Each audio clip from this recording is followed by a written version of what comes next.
I stand frozen at the edge of my father's sprawling backyard, clutching an envelope that suddenly weighs 1,000 pounds. The June sun beats down on my bare shoulders, but a chill runs through me anyway. 50-some guests mill about, champagne flutes glinting in the afternoon light, laughter punctuating the steady hum of conversation. I'm overdressed in my tailored burgundy dress among the casual summer attire, but that's the least of my concerns as Douglas Whitcomb father taps his glass with a silver spoon. "If I could have everyone's attention," he calls, his voice carrying across the manicured lawn. The crowd quiets, turning toward the stone patio where he stands next to my mother, Irene. Her hand rests on his arm, fingers splayed across the sleeve of his linen shirt. I take a step forward, then another. 9 hours of driving from Portland to Boise for this moment, rehearsing my speech, imagining their faces when they see what I've brought. First, thank you all for coming to celebrate this milestone with me. Father continues, his silver hair catching the sunlight. 66 years, who would have thought I'd make it this far? Polite laughter ripples through the crowd. And on my birthday, I'd like to make an announcement about something Irene and I have been discussing. I pause behind a cluster of their friends, close enough to hear clearly but partially hidden from view. My heart thuds against my ribs. We've decided to finalize our estate planning. Everything will go to our children, Trent and Maisie. My throat constricts. I glance toward my siblings, standing near our parents. Trent, tall and confident at 27, nods as if this is expected. Maisie, his twin, smiles politely, tucking a strand of hair behind her ear. Father pauses, then chuckles. "Oh, and Charlotte, I forgot to include her. She's adopted after all." The crowd laughs. Actually laughs. As if my existence is the punchline to a joke everyone but me understands. Trent and Maisie exchange smirks. Mother looks down at her champagne glass, her expression unreadable. Blood drains from my face. My knees threaten to buckle. 9 hours of driving. 2 days of anticipation. 34 years of trying to belong. All for this. Earlier that day, I sat in my car outside the Whitcomb family home, staring at the 2-story colonial with its perfect shutters and immaculate flower beds. The deed to the Lake Tahoe property lay on the passenger seat beside me, wrapped in thick cream paper with a simple gold ribbon. I studied my reflection in the rearview mirror. "You can do this, Charlotte," I whispered, brushing a strand of hair from my face. "Just give them the gift and go." My fingers tightened around the steering wheel as an unbidden memory surfaced standing in front of the foster home at 4 years old, small suitcase in hand, watching the Whitcombs approach. "This is your new family," the social worker had said. Douglas had knelt down to my level, his smile warm.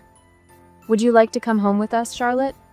I blinked the memory away and gathered the gift from the seat. This was my chance to bridge the gap that had grown between us over the decades. This beautiful lakefront property would be my way of saying, "I made it, despite everything, and I still want to be part of this family." Now I push through the stunned crowd, past the whispers, past the stares. My heels sink slightly into the grass with each step, but I stand taller than I have in years. "Charlotte," Father says, surprise flickering across his face. "I didn't see you arrive." Of course he didn't. I lift the envelope, my voice steadier than I thought possible. This is a gift deed to a lakefront home worth $3.5 million. Murmurs sweep through the gathered guests. Father's eyes widen. Mother's champagne glass freezes halfway to her lips. 3 bedrooms, 4 bathrooms. I continue, feeling strangely calm now. Private dock. Floor-to-ceiling windows overlooking Lake Tahoe. The property taxes are paid for the next 5 years. Silence blankets the yard. Even the birds seem to have stopped singing. I came to give it to you not to win favor, but to honor what I thought we had. Father reaches for the envelope, but I pull it back slightly.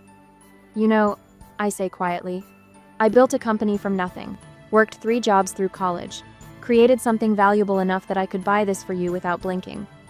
And still, I'm just the adopted one, the afterthought." I look directly into my father's eyes and slowly tear the deed into pieces. The sound of ripping paper cuts through the silence. Fragments flutter to the ground like oversized confetti. The guests stand frozen. Someone gasps. Mother's hand flies to her mouth. I don't say another word. Nothing more needs to be said. With quiet dignity, I turn and walk away, feeling 50 pairs of eyes on my back. Just before I reach the gate, I glance over my shoulder. Father stands motionless, staring at the torn papers at his feet. For the first time in my life, I see something like realization dawning on his face. Too little, too late.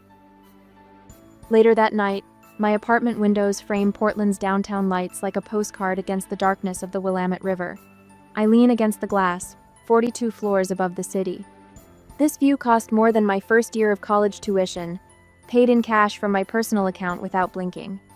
The ClearGrid quarterly report sits open on my tablet, 13 million in valuation, 22% growth since last quarter, 47 employees across 3 states. Numbers that should matter. I peel off my burgundy dress and let it pool on the hardwood floor. The same dress I wore to Father's party yesterday. 9 hours of driving home with my hands locked at 10 and 2, radio off, mind racing. Sleep doesn't come. How could it? Morning arrives with ruthless punctuality. I apply concealer under my eyes, sweep my hair into a low bun, and zip myself into a charcoal pencil skirt. The woman in the mirror looks nothing like someone who tore up a multi-million-dollar property deed 20 hours ago. At work later that morning, quarterly projections show continued growth. I tell the boardroom of attentive faces, my voice steady, my PowerPoint flawless. I field questions with precision, authorize new hires with confident nods, delegate action items without hesitation. Nobody sees the fault lines. The conference room empties. Someone mentions drinks to celebrate the numbers. I smile, make an excuse, and watch them go. Later, when my apartment door closes behind me, I sink to the floor. The dam breaks. Tears come so violently my body shakes with the force of them. I haven't cried like this since I was 7. Mother brought the twins home wrapped in matching yellow blankets.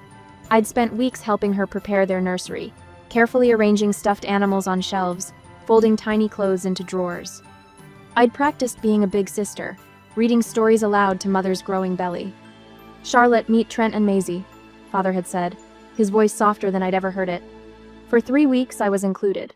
I fetched diapers, sang lullabies, stood on tiptoes to peek into their cribs while they slept. Then something shifted. "Charlotte, not now," became Mother's standard response. "The babies need me." I found her in the garden one Saturday, the first time she'd been outside since the twins came home. Sunlight caught in her hair as she knelt among her roses. I grabbed my small trowel and settled beside her, the way we used to spend weekend mornings. "Can I help?" I asked, reaching for a weed. She jerked away as if burned. "I need peace right now, Charlotte. But I can be quiet, The twins kept me up all night. I need this time to myself." Her fingers trembled slightly. "Go play in your room." "But you're just adopted," she snapped, voice sharp as broken glass. "That's not your place." The trowel fell from my hand. I backed away, 7 years old and suddenly understanding everything. That was the first time, not the last.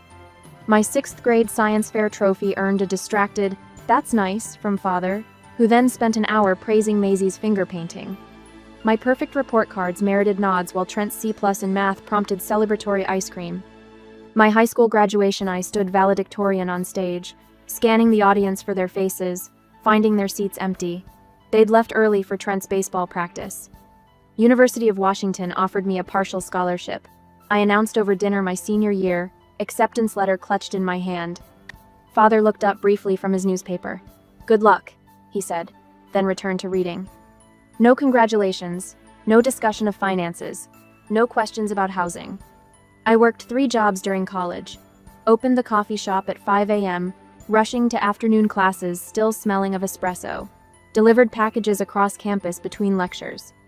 Weekends spent cleaning laboratory equipment for extra cash. My apartment was a converted storage room above a Chinese restaurant, where I studied environmental software engineering by the glow of my laptop until my eyes burned. At graduation, I sat alone. Watched other families take photos, bring flowers, make dinner reservations. My diploma came with $68,000 in debt, and no one to witness me receive it. The phone interrupts my memories at the present. Aunt Lorna's name lights up my screen. Mother's sister. The only one who ever remembered my birthdays. "Charlotte, it's Lorna." I wipe my face. "Hi, Aunt Lorna." "What you did was brave," she says without preamble. "They've been picking up the pieces since you left." My heart stutters. "What do you mean?" Douglas collected the torn deed fragments. been sitting at his desk staring at them. Her voice softens. The guests were horrified.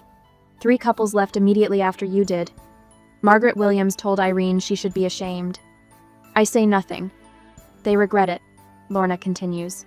They just don't know how to say it. After we hang up, I walk to my bookshelf and pull down an old photo album. One picture remains 10-year-old me, standing stiffly between Douglas and Irene at a company picnic. Their hands hover near my shoulders without quite touching. I place the frame face down and pull out a leather journal I bought years ago but never used. My pen hovers over the blank page. I begin to write. The day I stopped trying to be their daughter. After 3 paragraphs, I close the journal. Place it in a drawer.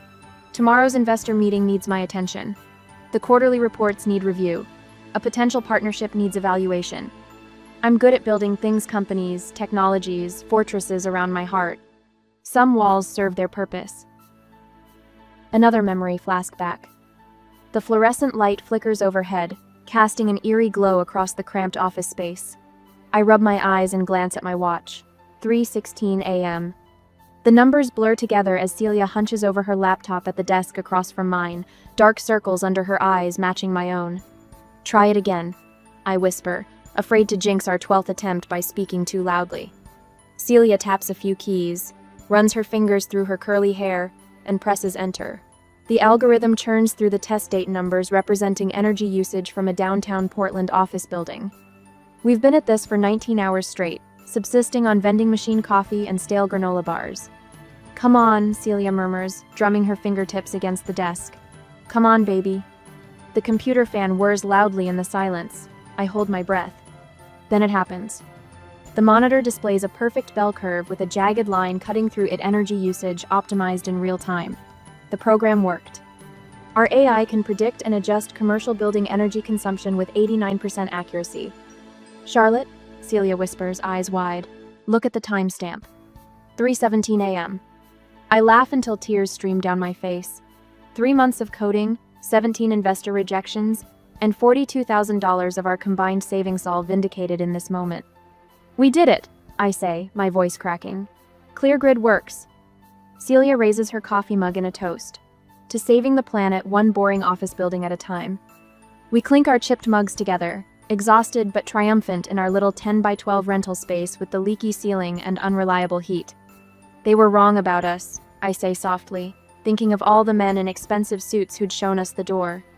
2 months earlier, I sat in my car in the parking lot of Evergreen Venture Capital, rain pounding against the windshield, blurring the world outside. The rejection still rang in my ears. Maybe technology isn't for you, dear. The investor had smiled condescendingly, passing back our business plan without even looking at the second page. Energy optimization is a man's field, all that engineering and math. Have you considered something more approachable? I gripped the steering wheel until my knuckles turned white. This marked rejection number 14. Each one hurt worse than the last. Each one echoed voices from my childhood. Not good enough. Not real family. Not worth investing in. A tap on my window startled me. Celia stood in the downpour holding 2 steaming cups, her jacket pulled over her head. I unlocked the door and she slid into the passenger seat, water droplets cascading off her onto the upholstery. They said no, I said flatly. I gathered. She handed me a cup. Actual coffee, not that break room swill. The warmth seeped into my palms. I'm thinking about quitting. Celia took a long sip, then turned to face me directly. No, you're not. 14 rejections, Celia. No one believes in this. I believe in this, she gestured between us. And you believe in this? Since when did you need anyone else's permission to succeed? The rain hammered against the roof of my car as her words sank in. I thought about every science fair ribbon my parents hadn't celebrated, every graduation they'd missed, every accomplishment they'd dismissed. We don't need their money, Celia continued. We'll bootstrap it, take more consulting gigs, sleep less. I laughed despite myself. We already sleep 4 hours a night. Overrated, she grinned. You know what's not overrated? Proving smug men wrong. The first real client meeting came 3 weeks after our algorithm breakthrough. Tom Weathers, facilities manager for Columbia Tower, crossed his arms over his chest the minute we walked into the conference room. His skepticism radiated across the polished table. So you ladies think you can cut my energy costs by 20%? He didn't try to hide his disbelief. With software? I placed my laptop on the table, maintaining eye contact. No, Mr. Weathers. I think we can cut them by 23%, minimum. His eyebrows rose slightly. For the next 40 minutes, I walked him through the technical specification show. Our AI analyzed historical usage patterns, weather forecasts, occupancy rates, and equipment efficiency to create predictive models for energy consumption. How it learned and adapted in real time. How it could interface with his existing building management system with minimal disruption. I watched his expression change from dismissive to curious to engaged. The programming continuously self-corrects, I explained, showing him our test results. The longer it runs, the more accurate it becomes. By month 3, you'll see a return on investment. By month 6, you'll wonder how you managed without it. When I finished, silence filled the room. Tom leaned forward, studying the projections on my screen. You developed all this yourselves? He finally asked. Every line of code, Celia confirmed. He nodded slowly. I've sat through presentations from companies 10 times your size offering half of what you're promising. He extended his hand. Let's try it for 3 months. If it works like you say, we'll sign for the year. The contract sat on my desk that evening, Tom's signature fresh on the dotted line. Our first real client. Our vision validated. The makeshift celebration in our tiny office involved supermarket champagne in paper cups and delivery pizza. As our small team of 4, Celia and I, plus our newly hired data analyst and system architect raised our cups, I felt something I hadn't experienced since childhood: belonging. Within 18 months, ClearGrid grew from 4 people to 15. We moved from our cramped rental to a proper office space in downtown Portland, with my name on the door. Friday evenings became team dinner nights, a tradition that started accidentally when a project ran late and I ordered food for everyone. The casual conversation, shared jokes, and genuine camaraderie around those takeout containers made me realize what I'd been missing my entire life. Family doesn't require shared DNA. Family is who shows up. The validation I'd sought from the Whitcombs came instead from unexpected places: the Wall Street Journal mentioning our innovative approach to commercial energy conservation, the Environmental Foundation nominating us for their annual Innovation Award the day our company valuation hit $1 million.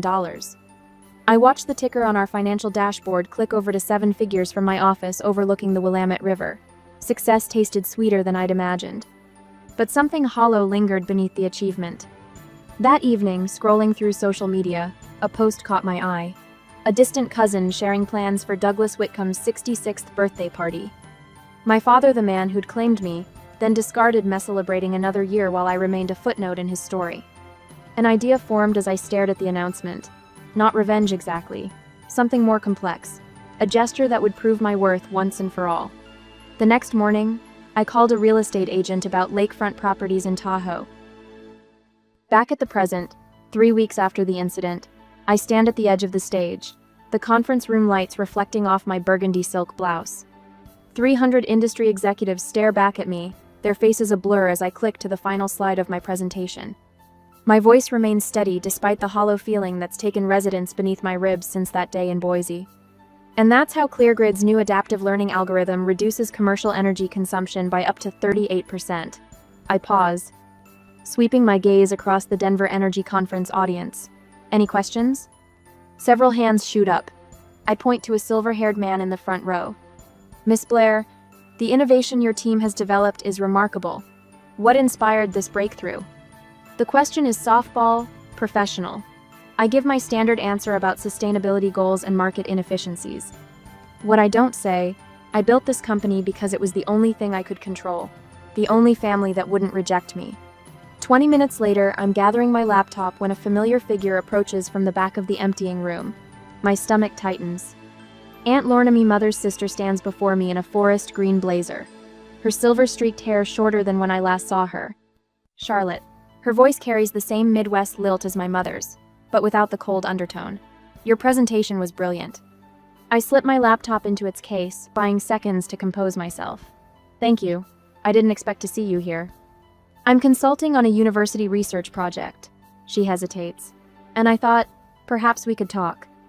I scan the room, several lingering executives, none close enough to overhear. I have another session to attend. A lie, but Lorna doesn't challenge it. Instead, she passes me a business card with handwriting on the back. Magnolia Cafe, 3 blocks from here. I'll be there at 6 if you change your mind. I tuck the card into my pocket without looking at it, nod curtly, and walk away. Back in my hotel room, I check my phone for the first time since morning. 3 new voicemails from my mother. The red notification has been there for weeks now, a digital scab I refuse to pick. An email from Trent sits unread in my inbox. Subject line, "Time to move past the drama." A sealed letter from my father rests in my suitcase where I tossed it upon arrival. My finger hovers over the delete button for the voicemails. Before I can press it, a notification pops up, another LinkedIn connection request from Maisie. 4th one this month. I toss the phone onto the bed and stand at the window, watching afternoon traffic crawl through downtown Denver. The mountains rise in the distance, indifferent to human concerns. At 5:52 p.m., I find myself pushing open the door to Magnolia Cafe, a quiet place with exposed brick walls and the rich scent of coffee. Lorna sits in a corner booth, stirring a cup of tea. She looks up, surprise and relief crossing her face as I slide into the seat across from her. "I didn't think you'd come," she says. I order black coffee from the hovering server. I almost didn't. When we're alone again, Lorna leans forward. "Your father hasn't been the same since that day." Good. The word escapes before I can stop it. "He collected all the pieces of that deed, you know. Has them in an envelope in his desk drawer." Something twists inside me. I focus on the grain of the wooden table. "Why are you telling me this?" "Because they're human, Charlotte. Flawed, yes. Cruel, sometimes. But what you did, it shook them." She wraps her hands around her mug. "Irene reads every article about you but won't admit it. The twins are conflicted, Maisie especially." The coffee arrives. I wrap my fingers around the warm ceramic, anchoring myself. "Did they send you?" "No." Lorna's gaze is direct. "They don't know I'm here." Steam rises between us like all the words I've never said. Part of me, the little girl who stood in front of foster homes, the teenager who watched her parents cheer for Trent and Maisie while ignoring her accomplishments, wants to rush home, to answer the calls, to believe this might be a turning point. The woman who built a multi-million-dollar company knows better. "I have my first appointment with a trauma counselor tomorrow," I say finally. The admission surprises even me. Lorna's eyes widen slightly. "That takes courage." "Does it, or is it just practical?" I stare into my coffee. The Lake Tahoe house. I thought success would finally make them see me, but I was still seeking their approval, wasn't I? The realization settles like a weight. Dr. Bennett will probably say the same thing tomorrow. That night in my hotel room, I open my laptop and begin drafting an email. Not to my parents, not yet. To Maisie. The words come slowly, each one measured. I set clear boundaries, what I need from any family member who wishes to reconnect.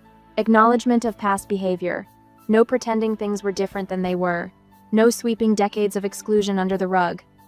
I click send before I can reconsider, then open a new document. At the top I type, Bright Rise Foundation, Mission and Structure. Below, I sketch the framework for scholarships and mentorship programs for foster youth and orphans. A way to create what I never had. The empty feeling beneath my ribs doesn't disappear, but something else grows alongside it. Not forgiveness, not yet, but purpose, direction. The tattered remains of a $3.5 million gift couldn't buy my family's love. Perhaps nothing can, but maybe that was never the point. 6 months later, the Bright Rise Foundation launch pulsates with energy. 200 people fill the converted warehouse space, its industrial bones softened by strategic lighting and living greenery. I stand at the podium, my burgundy suit a deliberate echo of what I wore to my father's birthday party 6 months ago. But everything else has changed. Bright Rise exists because belonging shouldn't be conditional. I say into the microphone, my voice carrying across the hushed room, every child deserves to know they're enough, exactly as they are. A murmur of agreement ripples through the crowd. I scan the faces, donors, foster care advocates, local business leaders, and freeze.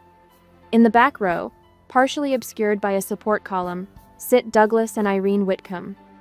My father's silver hair catches the light. My mother clutches her handbag like a life preserver. My heart hammers against my ribs. 1 breath. 2. I continue without missing a beat. Our first initiative provides college scholarships to 20 foster youth annually. The second creates mentorship matches with business leaders.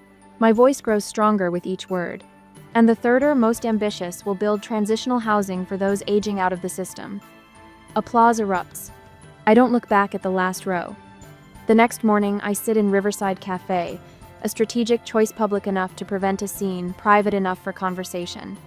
Celia occupies a table nearby, pretending to work on her laptop while actually running interference if needed. "You don't have to do this," she'd said earlier. "I know," I'd replied, "but I need to." The bell above the door chimes. My parents enter, scanning the room with uncertain eyes. They've aged in the months since I saw them. Douglas's shoulders slump slightly. Irene's makeup doesn't quite hide the fatigue around her eyes. I don't stand when they approach. "Charlotte," my father says, my name awkward in his mouth. "You look well." "Please sit," I reply, gesturing to the chairs across from me. They lower themselves into the seats, movements hesitant. We've never done this before, met as equals. The waiter brings the coffee I ordered for them. Black for Douglas.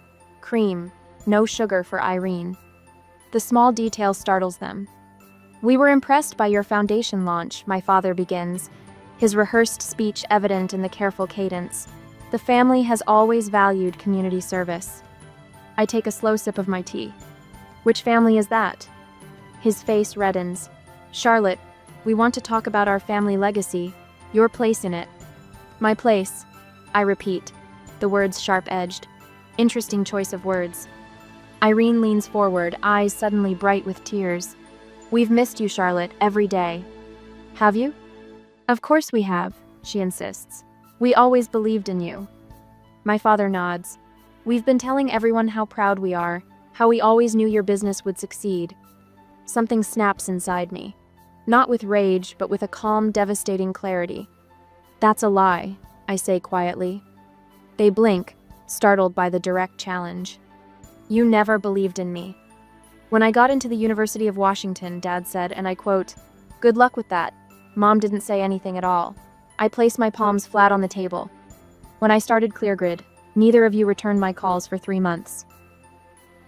"That's not fair," my father protests, but his voice lacks conviction. "When the twins were born, everything changed. I became invisible. At 7 years old, I couldn't understand why. I lock eyes with my mother. Remember when I helped you plant tulip bulbs? You told me I was your special helper. 2 weeks after the twins were born, I tried to help again. You snapped that I wasn't really your daughter and to stop getting in the way." Irene's face crumples. "I was exhausted. The twins weren't sleeping. I was 7, I cut in. And that was just the beginning." The cafe hums around us. A barista steams milk. Sunlight shifts through the windows. "I don't want revenge. I don't need your money or your approval anymore." My voice remains steady. "But if you want any relationship with me going forward, there's one non-negotiable condition: honesty. No more pretending, no more rewriting history." The door chimes again. My sister Maisie walks in, her eyes finding us immediately. She moves toward our table with purpose, her expression a mix of determination and fear. I invited her. I explain before my parents can speak. She reached out to me last month. Maisie slides into the 4th chair. "I'm sorry I'm late," she says, then turns to me. "Thank you for agreeing to this." My parents stare at her in confusion. "I came to apologize," Maisie says, her voice breaking. "I knew how they treated you. I saw it happening and I never said anything. I laughed when they made jokes about you being adopted. I accepted their favoritism because it benefited me." Tears spill down her cheeks. "I was wrong, Charlotte. So wrong." My father shifts uncomfortably. "Maisie, that's not necessary." "It is necessary," she insists. "Trent won't come. He still thinks Charlotte is making a big deal out of nothing, but I can't pretend anymore." Something warm and fragile unfurls in my chest, not forgiveness exactly, but its distant cousin. Recognition. I turn back to my parents. Douglas struggles visibly, pride warring with the evidence of his failure. Irene weeps silently, no longer trying to hide her tears. "I made a life without you," I tell them. "A good one, with people who see me clearly and value me completely." "We want to try again," my mother whispers. "Please." "I don't know if that's possible," I say honestly, "but it starts with acknowledging what happened. All of it." My father opens his mouth, closes it. Finally, he nods once, the gesture small but significant. Maisie reaches across the table, her fingers stopping short of touching mine. A question. I don't answer yet. Some bridges take time to rebuild. Is an apology enough after years of rejection? Or are some wounds too deep to fully heal? A year later, I stand in the doorway of the Bright Rise Foundation's main conference room, watching Kaya bend over her science project. Her brow furrows in concentration as she adjusts a small solar panel, dark curls falling across her face. At 13, she reminds me so much of myself at that age, brilliant, determined, and navigating a world that wasn't built for her. Try connecting the red wire to the positive terminal, I suggest, stepping into the room. You've got everything else right. Kaya looks up, her eyes brightening. I knew it was something simple. Her fingers, nimble and sure, make the connection. The small fan attached to her miniature renewable energy display whirs to life. Yes! I can't help but smile at her victory. 1 year ago, I stood in my father's backyard, tearing a property deed worth millions into confetti. Today, I'm helping a foster child build something that matters. The foundation offices hum with activity around us. Through the glass walls, I see college students comparing notes on scholarship applications, recent graduates discussing careers in sustainable technology, and my staff coordinating mentorship programs across 5 states. What began as a way to channel my pain has blossomed into something I never expected, a place where belonging isn't earned, it's given freely. Miss Blair? Our receptionist appears at the door. Your 3 o'clock is here, and Miss Dominguez sent over the quarterly numbers from ClearGrid. I nod, squeezing Kaya's shoulder. Knock them dead at the science fair tomorrow. I'll be there, front row. Promise? She looks up, a flash of vulnerability crossing her face. I promise. The words carry weight. In my world, promises aren't made lightly. Later, after meetings and budget reviews, I stand before a wall of photographs in my private office. Scholarship recipients in graduation caps. Mentor-mentee pairs at community projects. The ClearGrid team breaking ground on our 3rd regional headquarters. No family portraits, no holiday gatherings until recently. My fingers trace the newest addition, a small birthday celebration from last month. Celia raising a glass beside me. Dr. Bennett, my therapist, who finally accepted a personal invitation. 3 Bright Rise staff members who've become more than colleagues. And Kaya, blowing out candles on a cake they surprised me with. My phone buzzes with a text from Maisie. Arriving tomorrow at 2. Bringing those accounting textbooks for your scholarship students. Can we grab coffee before I head to the foundation? I type back. Coffee works. The usual place. My sister, the word still feels strange, has been coming to Portland monthly to volunteer at Bright Rise. Her first visit was awkward, full of halting conversations and careful distance. Now there's something tentatively hopeful growing between us. She's the only one who apologized without qualification. Mother tries, in her way. Our family therapy sessions are stilted but honest. She's learning to say what she means instead of what sounds appropriate. Father still struggles with his pride, showing up to therapy but rarely speaking. And Trent remains conspicuously absent, refusing to acknowledge anything has changed. Next weekend, another text arrives, this one from Mother. Thanksgiving is 6 weeks away. We'd love to have you home in Boise this year. I set the phone down without answering and walk to my apartment balcony overlooking the Willamette River. The invitation sits heavy, a test I'm not sure I want to take. Dr. Bennett's words from our last session echo, "Boundaries aren't walls, Charlotte, they're doors you control." I've spent months building those boundaries, learning what healthy love looks like. And suddenly I know I'll host Thanksgiving here instead. My space, my rules, my chosen family. Maisie and Aunt Lorna can come if they want. Mother too, perhaps, if she's willing to enter my world instead of expecting me to fit into hers. Inside, on my desk, sits a small wooden box containing fragments of torn paper, the Lake Tahoe deed I once thought could buy the connection I craved. I don't need to open it anymore to remember what it represents. Some things money can't buy or fix, but what I've built instead feels more valuable than any property ever could.